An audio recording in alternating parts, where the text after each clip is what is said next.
Genealogy అంతట్లో కూడా 14 generations ఉంటాయి. ఇన్ని జనరేషన్స్లో there were 4 women names return. ఆ 4 స్త్రీలలో కూడా 3 they had bad past. Tamar నుంచి, ఆ తర్వాత రాహాబ్ నుంచి, రూత్ ఆమెని బ్యాడ్ పాస్ట్ కాకపోయినా she still a gentile, she was a Moabite. దావీదు భార్య, అక్కడ మీరు చూస్తే బ్రాకెట్స్లో వైఫ్ ఆఫ్ యురయా అని ఉంటుంది, నాట్ దావీదు వైఫ్ అని ఉండదు. అంటే see when God chooses someone, వాళ్ళు క్వాలిఫైడా, వాళ్ళు హోలీ పీపులా, వాళ్ళకి ఎటువంటి హిస్టరీ లేదా, ఆ విధంగా దేవుడు చూస్ చేసుకోడు.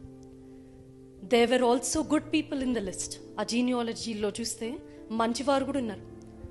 But God is not a partial God. అంటే దేవుడి యొక్క ప్రేమ చూసారా, Jesus came from that line, his birth was from that line. అంటే ఎంతగా ప్రేమిస్తాడు యేసయ్య మనల్ని. To prove that God is not partial, that he is holy God, he comes only from holy peoples line అని కాదు దాని అర్థం.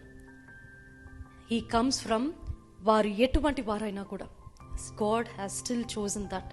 బైబిల్లో ఉన్నదున్న ప్రకారంగానే, ఏది ఒక్కటి కూడా తీసివేయడం కానీ, ఆర్ ఇది రాస్తే లోకం ఏమనుకుంటారు, నో, ఉన్నదున్నట్టుగా ఉండడమే బైబిల్.